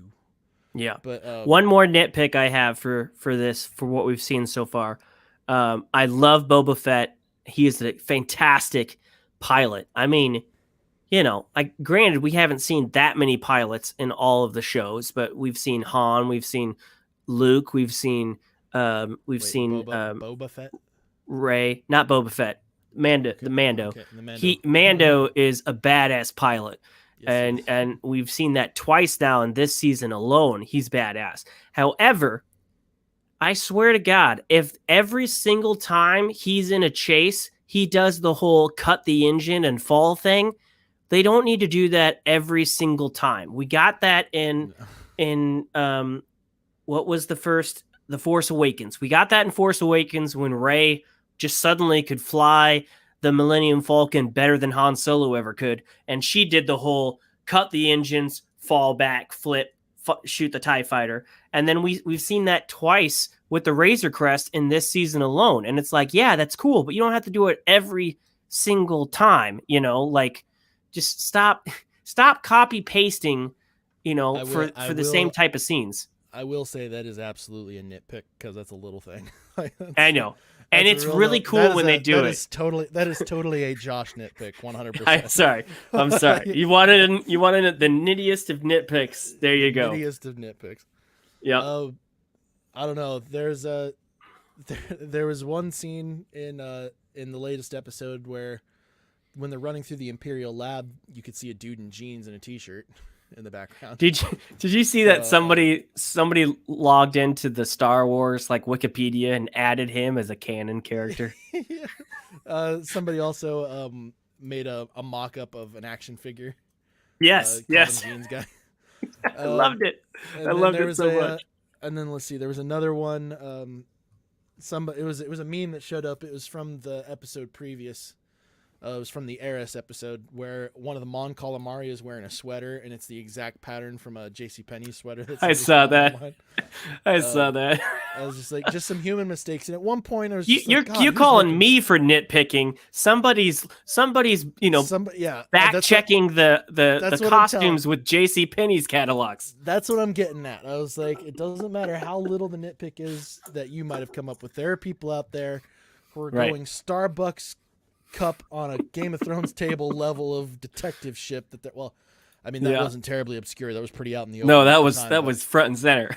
But yeah, there are people who are like really digging into this stuff, trying to look for shit to crap on them about. But okay, that's it for the Mandalorian. I have been waiting to talk to you about Jedi Fallen Order for fucking months. And I know you're not. I know you're not done with it yet, but you got to give me your first impressions here, real quick, before we close this episode out. Yeah. So let me. Here, I'll put something up on the screen so people know what we're talking about. So yeah, you have been wanting me to play. When I got the message, I was like, oh, I just got an Xbox Series S. That means Fallen Order's in my future. I'm like, fucking shit, yes, it is. Holy shit. Yeah. I was so happy to find out because I've been wanting to talk to you about. This is like my favorite piece of Star Wars media right now. And I've talked about it in so much obscure spoiler-free detail on our show before. Just because I was like, I wanted to make sure that you experienced it right the first time around. Yeah. I don't know how much of it had already been. I don't know how much of it's already been spoiled for you. No, I have avoided this like the plague. I even watched for that. I watched some of I think I watched the first episode of your playthrough, and then I was just like, I didn't even get past the first the shipyard scene where it starts. I was just like, nope, I don't want to see any more of this. Although I have seen part of the Order 66 moment, so I had some of that spoiled for me. But overall, I had no idea what this was about. They gave that away during like media advertisement and stuff like that. Yeah, it pissed me off when I actually saw the scene because it was like such a powerful moment. But I had been waiting for these new consoles to drop, and I had just been back and forth. I want to play Doom because Doom isn't releasing. Doom Eternal wasn't coming out on the Switch. They've just delayed the shit out of that. I wanted to play Spider-Man, but I've been an Xbox guy since the 360, and I didn't want to go back to PS5, and not to mention PS5's been sold out everywhere. And I was at Walmart the other day, and I know the Xbox Series X and S have been sold out everywhere. And I really wanted the X because you could just take any disc and put it in there, and it's a disc, and it still has a disc drive, and you didn't have to worry about space. But they didn't have that. But they had two Series S's in the back. And meanwhile, I see people on Facebook Marketplace trying to sell these things for $1,200, $1,500, like the assholes that they are. And they had Of two of course. them at Walmart for $300. And I was just like, I I'm really gonna want to become play one of those Doom. assholes. I know. No, I didn't. So I only got one. And Good man. I wasn't Good man. gonna be one of those guys. So I got one, and I brought it home, and I was like, man, you can't do the disc system, so let's download Game Pass. And I downloaded Game Pass, and I was looking through the titles, and I'm like, oh my god, Doom Eternal is on here. I started downloading Doom Eternal, so let's scroll down to the rest, and I was like, holy shit, EA Play is on this. And the first title to come up was Jedi Fallen Order. And I'm like, Seth is going to be so happy. Oh, And then so happy for you. my internet went to nothing for some reason. So it took 2 days to download this bitch. And after that, I upgraded to like Cox's Gigablast. I'm like, this ain't happening again. And so I finally got you this. mentioning that too. I sent you like a screen cap of the opening titles. I was just like, I gotta let him know. And the first night I played like 2 hours of it, man. It's addicting as hell. Dude, it's so good. It is so good. And I'm not that far because unfortunately, like after the third level, it crashed on me. And I looked at every Reddit forum I could find. I found YouTube videos of the same crash. And people were telling me you just got to uninstall the game. But I couldn't figure out how to do that without losing all my progress. So I basically just gave up on it. And then last night I was just like, let me just try it one more time. And it fixed itself. And I've been playing it. I took the day off today. I've been playing it all day today. I've been playing it all day today. I'm still not that far. I'm to the first like real fight with the second sister or whatever. So you're back on Zepho? Yeah, I'm back on Zepho. And I will say that just like The Mandalorian, this show follows Star Wars algorithm or whatever, because you're on one planet, then you go to the next planet, then do you go to the next planet? Nope, you go back to the planet beforehand. So it's like I just played this level. I was just at Zepho, but I got to go through it again. But at least there's more stuff there, and it makes sense in this particular. It makes a lot of sense in this particular storyline. So it does, but it's great. I love Cal, the character. I love how the Inquisitors are a part of this. I love, the different troopers. I love fighting, the mechs and driving the AT-ATs, and oh my gosh, it's fantastic. This game is so good. I really, really like it. I'm particularly excited for I can't say that without giving you a spoiler at this point.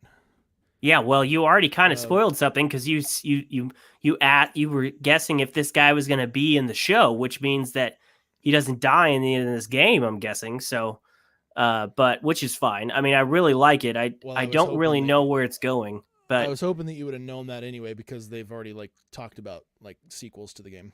So, I didn't know that, but that's fine. I do have a question though. We don't know if they're going to happen though because it was pre-COVID that they had like talked about doing that shit with. So. Who knows? Sure, but I'll give it other good Star Wars games before. At least EA came back with this game because EA and Star Wars has a nasty history, and we've known them to drop the ball with the what am I trying to say? The purchases, the in-game purchases. How they microtransactions always upsetting. They used to just drown out their games with those, and they got hit really bad with that. But Fallen Order is pretty recent, and granted, I haven't played Squadrons, but I really like this game. I feel like they nailed it with this. Yeah, and they didn't do those. What were you gonna say about Seer? Yeah, is she a Jedi? Because they kind of act like she is. Because she said she had a Padawan and everything, but she doesn't do any Jedi stuff. So if she is a Jedi, did she lose her power? I'm sorry. You seem to be cutting out now. Okay. All right. Well, I was just too well at the moment. If it's spoiler territory, then fine. But the way she talks in the beginning of this, she's always talking about her Padawan and being separated from her Padawan, which to me means that she's a Jedi, but she's not acting like a Jedi, even though she's got like that hollow cube crystal thing. All right. So you said that you have not gotten past the fight with the second sister back on Zepho Correct. yet. Okay. Correct. Um, yeah. Then this conversation cannot We continue can't at this have it. point in time. Okay. You are not far along enough in the game for me to discuss that with you just yet. Well, I don't know how long these games are on Game Pass. I don't know if it's like Netflix or some of these other streaming services where a property falls off. So Xbox I Game Pass, in my experience, keeps the games on for as long as people are paying for them. Basically, that game is oh old. Jedi Fallen Order is old enough now to where that probably isn't leaving Game Pass anytime soon. okay. Uh, Well, I I I have want every to. reason to believe that you will finish that game before they even consider taking it off of Game Pass. Well, I saw some of my old favorite 360 games like Black and other Black like was so shooter good. games that I loved, and I downloaded that, and I really want to play Black again, but I'm like, nope, I don't want to miss out on this, and my goal is to finish the game by the time Mando season 2 finishes, so that we can have this conversation again. We can talk about the end of Mando, and then we can cap it off with the end of Fallen Order. So that's my goal. I will. But I'll hand it to you, man. It's as good as you were hyping it up to be, and I'm I'm so so addicted happy. to it. It's so good. When you were pointing at Sierra, I was thinking you were going to ask her if you recognized her for something else, and I don't know if you have played it, but the Batman, the Telltale series, The Enemy Within, she actually plays Amanda Waller, Oh, her does voice she? actress. So she is No, connected I to the haven't DC played those universe. Telltale games. I've heard good things, but I've never gotten around to them. Yeah, that's where her voice Interesting. may sound familiar. I like her. I like the ship design. I like the captain dude. Yeah, I Grease is just great. like everything in this. I like the Inquisitors.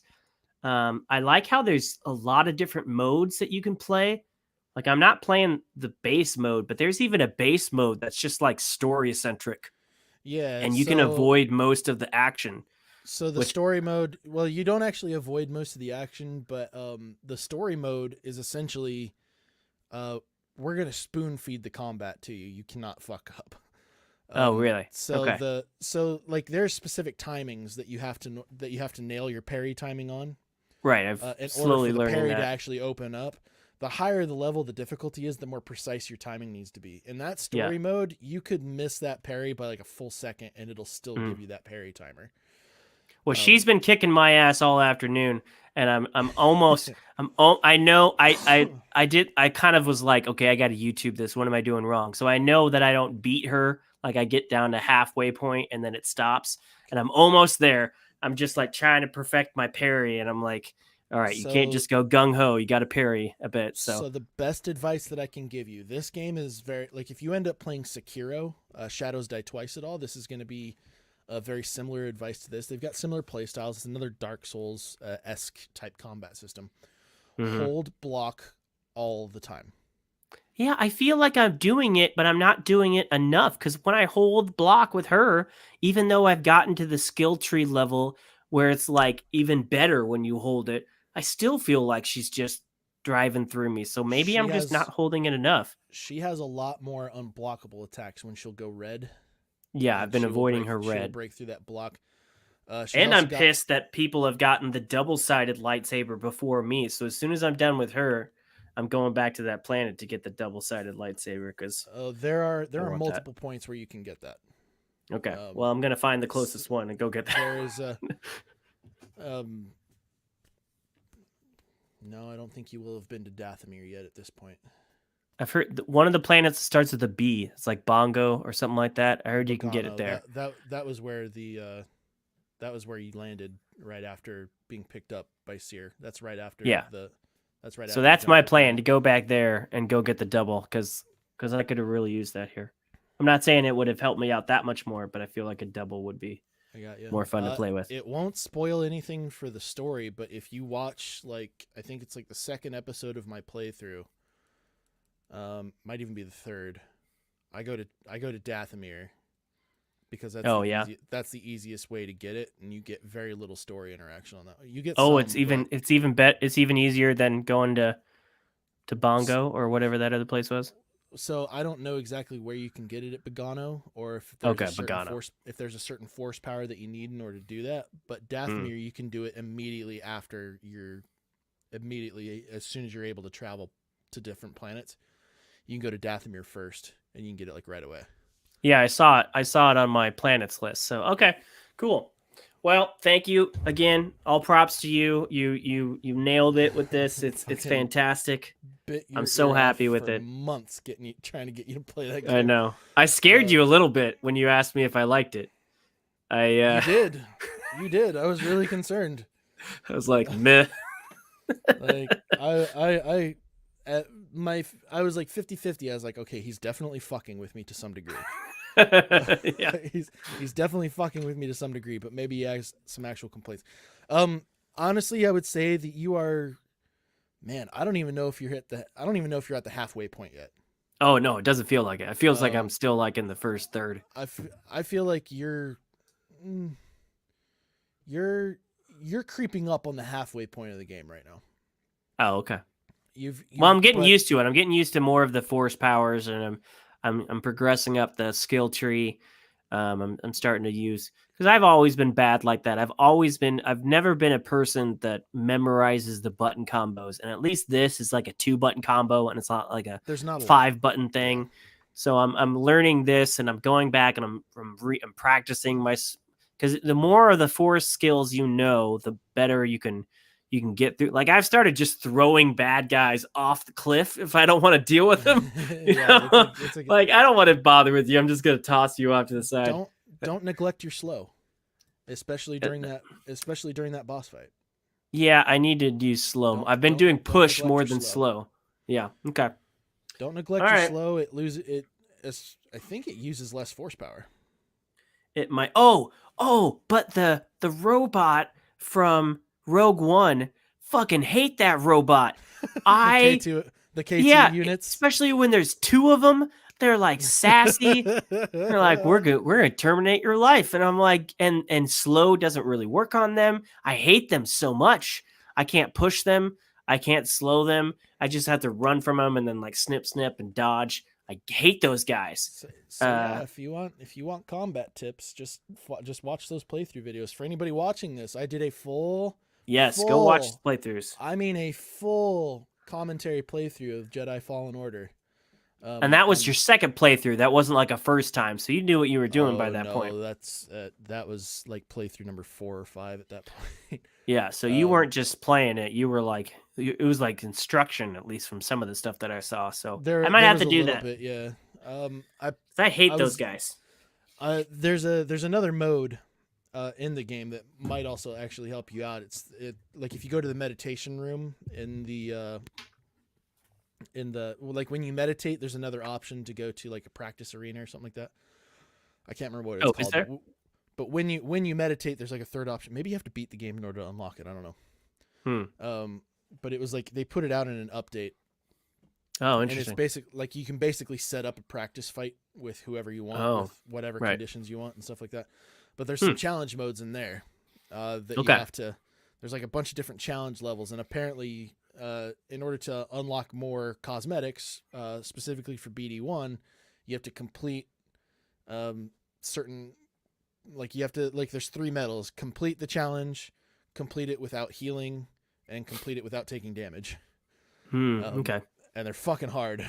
And I'm so sure they are. Yeah. I was thinking about doing a video series on those because I'm kind of getting the making videos itch back. But And I love how efficient BD1 is and helpful rather than like all the other droids we've seen in the Star Wars and universe. an amazing contributor to the story too. Yes, Right, I like really you appreciate fall it. in love with BD1 like right away. And I Um, love like the sense stuff when you can feel the Force a Echoes history, a and force all of that. echo. Yeah, there's a lot of great stuff in this game. Really great stuff. I'm I can't.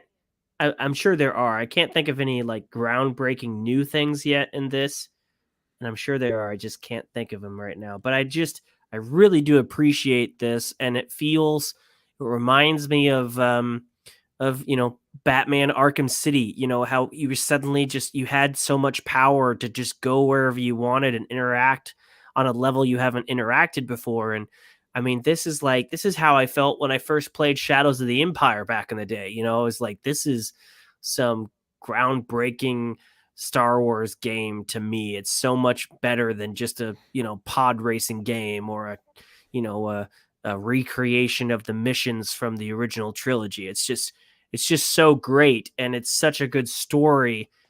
And that's, it brings me And you back to have when you had these canon stories that were in these books and these games that were just as good as the movies, if not better. and you're not even halfway done yet. Like, I'm so Okay. excited for you to see more.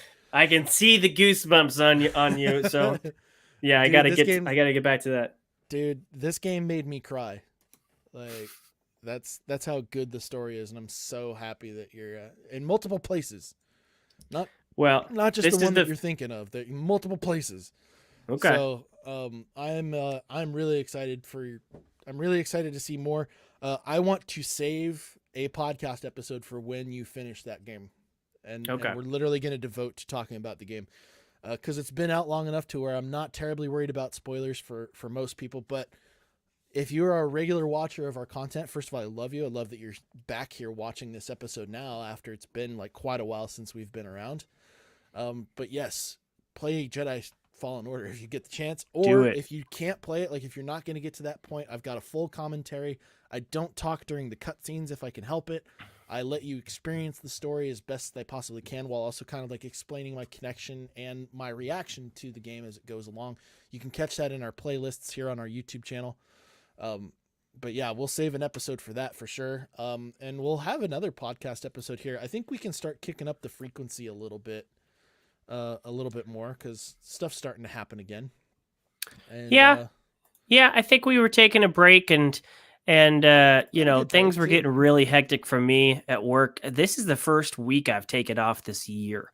Oh And jeez. especially with COVID and my nonprofit. I love my work. It's great work. We've the talents and all of my coworkers have really come out to shine with all of the challenges we faced this year. So I don't have any hard feelings for where I work at all, but it's been exhausting this year. I haven't felt like I could take a minute off, and this was the Happy first busy. week. Yeah, this was the first week where I was like, I got to take some time. So I took some time, and I was going to write this week. And then I was like, gosh, that Fallen Order game is so damn good. I'm just going to play for a couple hours in the morning. And then the day goes by, and I was playing down in the living room with my headphones on, and Maddie comes downstairs, who's actually working from home. And she's like, you've been playing this all day? And I was like, yes, it's that good. So I'll finish it up for you, bud. We'll have a conversation soon. I'm excited. I really want to hear what you say about it. Let me know. Let me know the minute you get done. We're gonna schedule a podcast for like the following Monday or whatever it needs to be. Okay. All Um, right. but yeah, that'll be it for this episode, Nerf Herders. We appreciate you guys watching. We appreciate you guys sticking with us. We're gonna bring some content to you again here very, very soon. Hopefully, everybody's still staying safe. Everybody's staying healthy, staying happy, and yeah. Until next time, we'll see you later. See ya.